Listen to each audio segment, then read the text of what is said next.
안녕하세요. 최영원 목사입니다. 오늘은 교리학교 2강 성경과 예수 그리스도에 대해 알아보도록 하겠습니다. 첫 번째 파트로 성경입니다. 성경은 하나님의 말씀입니다. 하나님의 말씀으로서의 성경은 그 자체로 권위를 갖습니다. 하지만 성경의 권위는 지속적으로 의문을 받아왔고 현대 사회에 들어서는 주어진 권위 그대로를 인정하려는 사람이 드뭅니다. 성경이 말씀하고 있는 바를 받아들이지 않고 사람의 생각, 자신의 뜻과 판단을 더 중요시하게 여기는 시대가 되었습니다. 믿음을 가진 우리들은 성경을 하나님의 권위로 받아들이지만 기독교 테두리 밖의 사람들은 전혀 그렇지가 않습니다. 지속적으로 성경의 권위를 도전받고 있는 이 시대 가운데에 오늘 성경에 대해서 알아보도록 하겠습니다. 첫 번째로 경전 종교로서의 성경입니다. 기독교는 계시에 대한 기록인 성경을 경전으로 받아들입니다. 지난주에 말씀드린 대로 계시란 열어서 보여준다라는 의미를 갖고 있습니다. 성경은 하나님의 계시를 기록한 것이기 때문에 중요합니다. 타 종교처럼 자신이 묵상하고 생각하고 각성하고 또 이성으로 깨닫게 되고 혹은 자연의 이치를 통해서 발견하거나 깨닫는 종교가 아닙니다. 하나님의 계시를 통해 진리를 얻기 때문에 하나님의 계시를 기록한 성경이 매우 중요하다고 볼 수 있습니다. 그렇기 때문에 기독교는 성경의 권위를 결코 포기할 수 없습니다. 어떠한 종교, 학문이든 각각의 이론이나 진리가 타당한가에 대한 기준을 가지고 있고 외부로부터 검증을 하고 또 검증을 받아야 합니다. 하지만 기독교는 하나님의 말씀을 기록한 성경만이 진리입니다. 그렇기에 다른 어떠한 기준이나 근거로 성경의 타당성을 판단할 수는 없습니다. 성경이 권위를 잃어버리면 우리가 가지고 있고 또한 믿고 있는 모든 것이 부정되기 때문입니다. 그렇다면 이 성경 권위의 권위는 어디로부터 오는가? 성경 권위의 근거는 바로 하나님입니다. 성경은 하나님의 창조로부터 예수 그리스도, 그리고 예수 그리스도의 구원, 우리 가운데에 역사하시는 성령님, 그리고 부활과 하나님 나라의 완성, 그 모든 것을 포함하여 선포하는 것이 바로 성경입니다. 다시 정리하여 말씀드리자면 성경은 하나님의 사랑과 구원, 은총을 일방적으로 선포하는 것입니다. 즉 말씀의 권위는 바로 하나님 자신의 권위와 마찬가지라는 것입니다. 진리는 성경 안에 있고 그 권위는 하나님에게서 비롯되는 것입니다. 그렇다면 이제 성경이 어떻게 만들어졌는가? 이 성경 형성에 대한 주체에 대해서 한번 이야기해 보고자 합니다. 첫 번째로는 역사적인 산물로 보는 시각입니다. 성경이 역사적 흐름에 따라서 만들어졌다는 것입니다. 교회가 역사적 과정을 거쳐 성경을 결정했다는 주장이 점차 많아지고 있습니다. 교회가 일정한 기준을 따라서 성경을 수집하였고 교회 회의가 경전을 결정했다는 것입니다. 예를 들어서 초기 기독교, 그 초창기 때는 아직 사복음서가 확정되기 이전이었습니다. 우리가 익히 알고 있는 마태, 마가, 누가, 요한복음 외에 다른 복음서도 많았습니다. 이런 각 권의 책들을 예배와 신앙생활을 위해서 사용했습니다. 교회는 시간이 지나며 이러한 책들을 몇 가지 기준을 정해서 수집했고 또한 이 책들, 즉 이제 여러 복음서들을 사용하다가 일정한 기간이 지나면 경전으로, 즉 성경으로 그렇게 인정하기도 하였다고 합니다. 나중에 경전으로 인정되지 못한 자료들은 우리가 흔히 들은 외경, 그리고 위경, 혹은 유사 복음서라는 이름으로 분류했다고 합니다. 교회는 공식적으로 397년 제3차 카르타고 회의에서 신약 27권을 채택하였습니다. 그 후 몇 차례 더 교회 회의를 통해서 신약 27권을 확정하였고 신약의 경전화를 완료하였습니다. 이러한 역사적 흐름 속에 결국 성경을 수집하고 결정한 주체는 교회나 혹은 인간이 아니냐라는 그런 시각이 생기게 된 것입니다. 두 번째로는 이와 반대대로 역사적 흐름이나 사람의 주체가 아니라 성령님의 인도하심에 따라서 성경이 형성되었다는 주장입니다. 성령이 성경 기록의 주체라는 입장인데요. 초기 기독교 시절 기독교 변증가와 교부들은 순교함으로써 기독교를 수호하고 이단과 싸웠습니다. 지금의 성경의 각 권들 그 중에서도 복음서와 서신서들은 이단의 기독교를 향한 도전에 우리 기독교를 방어하고 또 변증하는 수단으로 사용하였다는 것입니다. 즉 인간 임의적으로, 인간 마음대로 또 인간 편의에 따라서 성경을 선택한 것이 아니라 이단에 대해서 방어하고 또 우리 기독교를 지키기 위해서 이 성경책들을 사용했다는 것입니다. 또한 1에서 3세기경 광범위한 지역의 신앙 공동체에서도 이 자체적으로 복음서와 서신을 성경으로 사용한 흔적들이 발견되었다고 합니다. 각 공동체마다 중요하다고 생각되는 문서를 신중하게 선택했을 것이고, 그런데 이 선택된 이 문서들이 놀랍게도 많은 지역, 즉 이제 광범위하게 사용된 지역들 가운데 이 유사성이 많이 발견되었다고 하는 것입니다. 즉 교회가 정경을 결정하기 전에 이미 각 지역, 각 교회에서는 성경에 대한 일치가 있었다는 것입니다. 우리 교회에서 이러한 성경, 이러한 책들을 쓸게, 이러한 복음서들을 쓸게, 그러니 너희도 이런 것들을 썼으면 좋겠어가 아니라, 이때는 교통이나 통신이 발달하지 못했기 때문에 이러한 의견들이 서로 왔다 갔다 하지 못했겠죠. 정보 교환이 어려운 때이니 각 교회가 어떤 문서를 사용하자거나 정경화하자고 미리 의논되었던 것은 아니라는 것입니다. 이미 광범위하게 사용되고 있던 성경을 교회는 단지 받아들이고 추인했을 뿐이고, 엄청난 지역의 신약의 종류와 범위가 높은 일치도를 보이고 있었다는 것은 인간적으로 또 합리적으로 학문적으로 설명하기 어렵다는 것입니다. 이것이 바로 성경이 선택되어지고 성경이 사용되어졌다는 것은 사람의 힘이나 역사적 산물이 아니라 성령의 인도하심 아래에 행해졌다는 것, 이것이 또 다른 주장인 것입니다. 그렇다면 이 성경 인식의 주체, 즉 성경을 읽고 받아들이는 사람은 누구인가? 그것에 대해서 한번 알아보고자 합니다. 첫 번째로는 이 성경 인식의 주체가 바로 사람이라는 주장입니다. 성경을 읽고 해석하는 주체가 누구인가 하는 근본적인 질문인데, 1차적인 답으로 문서나 자료를 읽고 답하며 묻는 주체는 바로 사람이죠.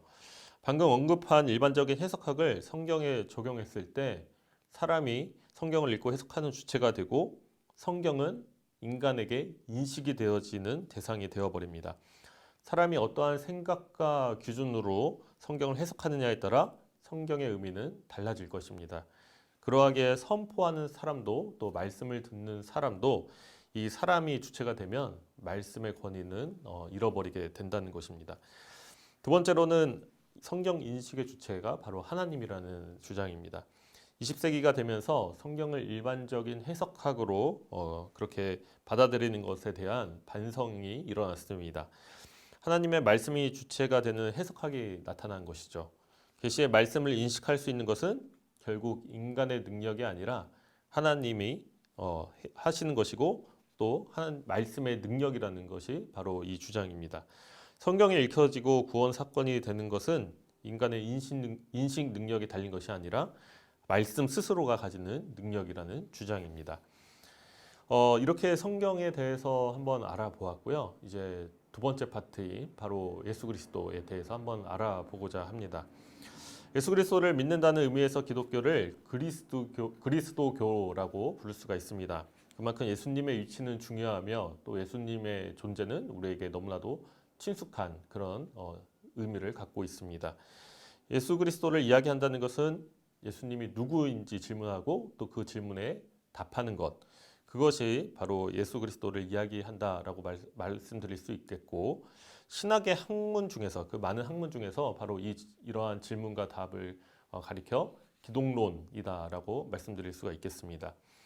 예수님의 공생의 사역 가운데에 많은 이들이 예수님이 누구인지를 물었습니다. 마태복음 16장에서는 예수님은 제자들에게 이렇게 묻습니다. 너희들은 나를 누구라 하느냐? 인자를 누구라 하느냐라고 그렇게 묻습니다. 실제의 예수님은 한 분이지만 자신의 생각에 따라 사람들은 예수님의 자신의 생각에 따라 예수님을 말했습니다. 어떤 이는 뭐 선지자, 어떤 이는 엘리야, 또 어떤 이는 능력 있는 그런 사람으로서 대답을 했습니다. 오늘날의 많은 사람들에게 이 똑같은 질문, 예수님이 누구신가에 대한 질문을 하면 많은 이들은 하나님의 아들입니다라고 그렇게 대답할 것입니다. 맞는 답인데, 이 하나님의 아들, 이것에 대해서도 또 많은 사람에 따라 많은 생각과 많은 의미가 될 수 있겠습니다. 이번 파트에서는 성경에서 말하는 예수 그리스도가 누구인지, 그리고 또 이 예수 그리스도의 주요 특징을 한번 살펴보고자 합니다. 첫 번째로 예수님의 하나님 되심입니다. 성자 예수님이 성부 하나님 되심을 말하는 것이죠. 성경은 예수 그리스도가 사람의 몸을 입고 이 세상에 오시기 전에 이미 영원한 성자 하나님, 곧 하나님의 아들로 존재하셨음을 말씀하고 있습니다. 이를 우리는 성자 하나님이다라고 그렇게 칭합니다. 동시에 예수님을 하나님이라 부르는 성경 구절들이 많이 등장하는데 십자가 사건 이후 도마가 예수님을 만난 후 이렇게 고백합니다. 나의 주님이시오 나의 하나님이십니다 라고 그렇게 고백합니다. 바울도 말하기를 육신으로 그리스도가 저희에게 나셨으니 만물 위에 계셔 세세에 찬양 받으실 하나님이시다 라고 그렇게 표현합니다. 즉 예수님의 하나님 되심을 말씀하고 있는 구절들이 성경 안에서 곳곳에 발견되고 있다는 것입니다. 이제 중요한 또 특징을 살펴볼 텐데요. 예수님께서 즉 신인 예수님께서 인간의 몸으로서 이 땅 위에 오셨다는 것입니다. 성육신 하신 것이죠. 그런데 이 성육신이 참으로 중요한 개념인데 이 성육신에는 인성에 대한 또 신성에 대한 두 가지 개념이 포함되어 있습니다. 그래서 우리는 인성, 신성 모두 알아봐야 되는데 첫 번째로 인성에 대해서 한번 알아보고자 합니다. 예수님께서는 마리아의 몸에서 태어나셨고 우리처럼 성장 과정을 거치셨습니다. 신으로 인간이 되어 이 땅에 오셨고 왕의 모습이 아닌 낮은 자의 모습으로서 섬기셨습니다. 요한복음 1장 14절에는 이렇게 말씀하고 있습니다. 말씀이 육신이 되어 우리 가운데 거하심에 우리가 그의 영광을 보니 아버지 독생자의 영광이요 은혜와 진리가 충만하더라. 이 구절은 하나님의 아들이 인간의 몸을 입고 이 땅에 오셨음을 증거하는 말씀입니다. 이 밖에 예수님께서 인성을 가지셨음을 알 수 있는 구절들이 많이 등장합니다. 우리 사람처럼 목말라 하시고 또 배를 줄이신 사건들, 그리고 사역 가운데의 피로감을 표현하셨던 것들, 그리고 나사로를 잃고 애통하시며 슬퍼하시며 우셨던 장면들, 그리고 무엇보다 십자가에서 창에 찔리신 후 피와 물을 쏟으신 것, 이 모든 것들이 예수님께서 인성을 가지셨다는 것을 의미합니다. 또 다른 성육신의 특징 하나인 신성에 대해서 알아보고자 합니다. 제자들도 예수님을 사람으로 인지하였습니다. 하지만 보통의 사람과는 다른 모습으로 그렇게 인지하는데 제자들이 예수님을 선생님 혹은 위대한 예언자로 보기도 했지만 이내 사람의 범주를 넘어서는 그 권위를 알게 되는 것입니다. 예수님께서 전하신 말씀과 가르침 그리고 하나님 나라의 선포 속에서 그들이 기다리던 예수님, 즉 하나님의 모습을 발견하게 되는 것입니다. 예수님은 참 인간이자 참 하나님이 되신다는 것입니다. 그렇다면 이러한 예수 그리스도가 왜 이 땅 가운데 오셨는가? 가장 근본적인 목적은 자기 백성을 죄에서 구원하기 위해 오셨다라고 그렇게 말씀드릴 수 있겠습니다. 그런데 그 구원의 방법은 자신을 대속물로 주셨다는 것입니다. 말씀으로써 명하셨으면 됐을 것이고 선포하셨으면 쉽게 끝났을 것인데 굳이 자기의 몸을 들여 우리의 죄를 속해 주셨다는 것입니다. 이 대속물로 주신다는 것은 죄와 사망의 종노릇을 하고 있는 우리를 해방시키고 구속하시기 위해 값을 대신 지불함으로써 구원의 역사를 이루겠다는 의미입니다. 즉 자신의 목숨으로 값을 치르고 구원의 역사를 완성하신 것입니다. 예수 그리스도의 사역에 대해서 이야기하고자 하는데 이 예수 그리스도의 사역은 크게 세 가지를 말씀드릴 수가 있겠습니다. 첫 번째는 가르치는 사역입니다. 주요 내용은 하나님의 말씀과 또 하나님의 뜻에 관한 것입니다. 그리고 전하는 사역은 복음 전파 사역을 말하는데 예수님께서 전파하신 복음의 핵심 메시지는 하나님 나라, 즉 천국에 관한 내용입니다. 마지막으로 고치는 사역은 구약은 메시아가 이 땅 가운데 오면은 못 보는 자 보게 될 것이고 또 못 듣는 자 듣게 될 것이고 말 못하는 자 말하게 될 것이다 라고 그렇게 예언하고 있습니다. 예수님께서 이렇게 치유 사역을 하신 것은 이 구약에서 예언된 것을 성취하시려는 목적이 또 있으시고 이 치유 사역을 통해서 하나님의 영광과 능력을 드러내고 당신 즉 본인이 참 메시아임을 믿게 하고 사랑을 실천하는 의미가 있습니다.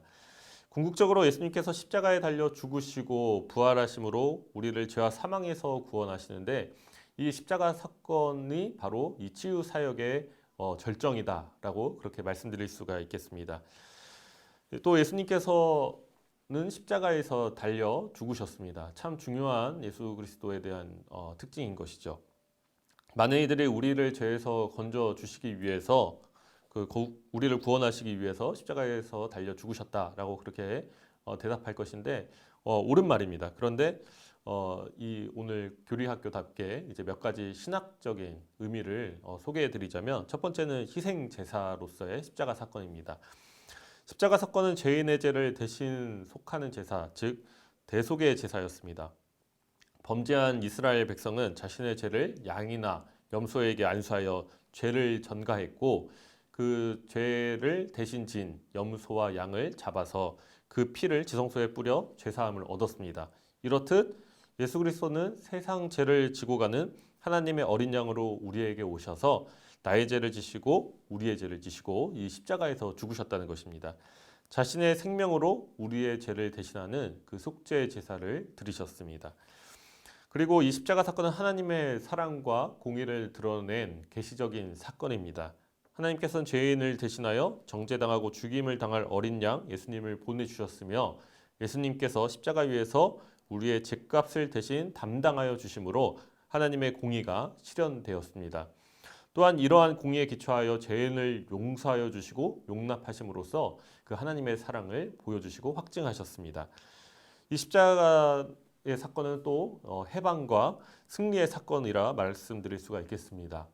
예수님께서 십자가에서 죽으심으로 사탄이 승리하는 듯 했지만 실상은 예수님께서 십자가에서 죽기까지 순종하심으로써 율법의 요구를 성취하셨고 우리를 정죄하는 그 죄의 저주를 끊어내셨다는 것입니다. 예수님의 십자가 사건으로 우리의 구원이 완성되었다라고 말씀드릴 수가 있겠습니다. 예수님의 특징 또 마지막으로 이 부활과 승천의 사건입니다. 부활은 십자가를 통해 완성하신 예수님의 구원 사역을 하나님 아버지께서 참되고 효력이 있는 것으로 확증하는 의미를 가지고 있습니다. 다시 말해서 죄인의 구원이라는 성부 하나님의 계획과 목적에 성자 예수님께서 철저하고 완벽하게 순종하셨음을 성부 하나님 편에서 확인해 주는 역사가 바로 부활 사건입니다. 예수님께서 십자가 사건으로 죽고 모든 것이 끝났다면 고린도전서 15장의 사도 바울의 말대로 우리가 가장 불쌍하고 정말 소망 없는 사람이 되었을 것입니다. 하지만 예수님께서 십자가 사건에서 즉 십자가에서 죽으시고 그냥 끝난 것이 아니라 다시 부활함으로 말미암아 살아있는 우리 그리고 또 계속해서 이 시대를 살아갈 모든 이들에게 소망이 되어진다는 것입니다. 승천은 십자가에서 죽기까지 자신을 철저히 낮추신 예수님을 지극히 높은 곳까지 높이시는 그 하나님의 역사로서의 의미를 가지고 있습니다. 또한 승천과 우편에 앉아 계시면은 예수님께서 승천하셔서 하나님 보좌 우편에 앉으셔야만 아버지께로부터 성령님을 받아서 우리에게 보내주실 수 있다는 것을 의미합니다. 1강에서는 하나님에 대해서 그리고 오늘 2강에서는 이제 예수님에 대해서 말씀드렸고 지금 말미에 성령님에 대해서 아주 잠깐 언급이 되어졌는데 이 3강에서는 이제 성령님에 대해서 함께 이야기를 나눠보고자 합니다. 한 주간 여러분 승리하시고 또 다음 주에 성령님을 가지고 찾아뵙도록 하겠습니다. 감사합니다.